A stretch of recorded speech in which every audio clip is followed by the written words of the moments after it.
थी और जो आजादी मिली है वो 2014 में मिली है।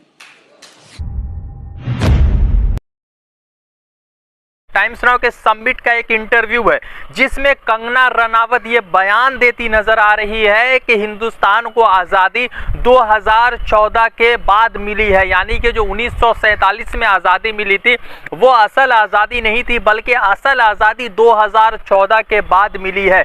और अफसोसजनक है कि भारतीय जनता पार्टी इसके खिलाफ कोई भी बयान या भारतीय जनता पार्टी का कोई भी ऐसा बयान सामने नहीं आ रहा जो पार्टी इस बयान को डिनाई करे और इस बयान के खिलाफ बयान दे।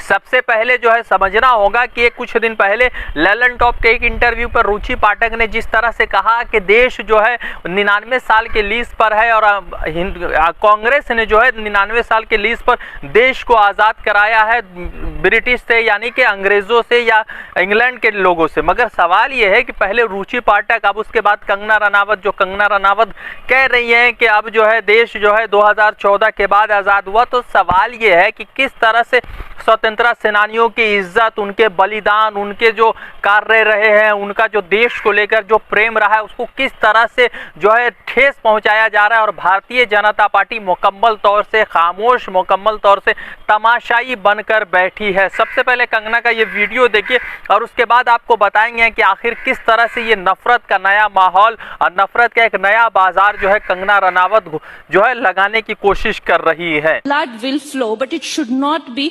Hindustani blood. They knew it, and they paid a price. Of course, वो आजादी नहीं थी, वो भीख थी, और जो आजादी मिली है वो 2014 में मिली है।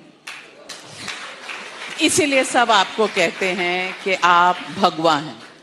अभी इस वीडियो में कंगना रनावत कह रही है कि देश जो है 2014 से पहले आज़ाद हुआ। तो सवाल है कि जिस तरह से सुखदेव, राजगुरु, अशफाकुल्ला खान, फिर उसके बाद जो है भगत सिंह जैसे जो महान सूरवीर हमारे देश के रहे हैं, क्या उन्होंने देश को आज़ाद नहीं कराया?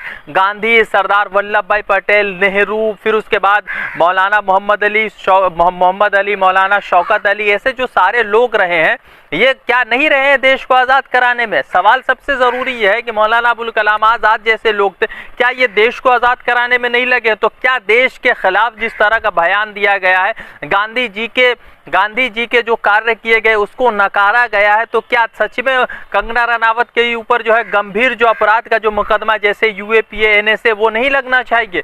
क्या सिर्फ वो विद्यार्थियों के लिए, स्टूडेंट्स के लिए रह गया है? सवाल ये भी ज़रूरी है कि ये तब होता है जब सरकार का निवाला आपके पेट में चला जाए। आपको मालूम है कि 109 लोगों को पद्मश्री मिला, उसमें जो है कंगना रनावत भी शामिल थी। कंगना रनावत को भी इस बार जो है पद्मश्री दिया गया।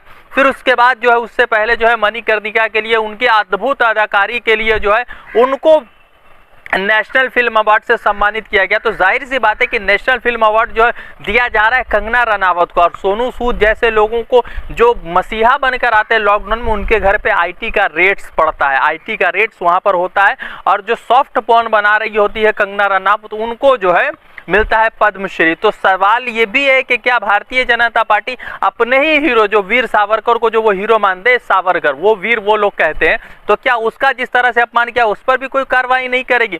वैसे ये भी है कि जब सरकार की जो गुलामी या दलाली पर लोग तुल जाते हैं तो इस तरह का बयान सामने आता है, और इस तरह के बयान से देश के जो गौरवशाली लोग हैं या देश के जो बड़े हमारे जो स्वतंत्रता सेनानी गुजरे हैं, उन सभी की आत्मा को ठेस पहुंचाने की कोशिश लगातार चल रही है। मगर भारतीय जनता पार्टी ठीक है, खुश है, अपना उनका बाजार चल रहा है।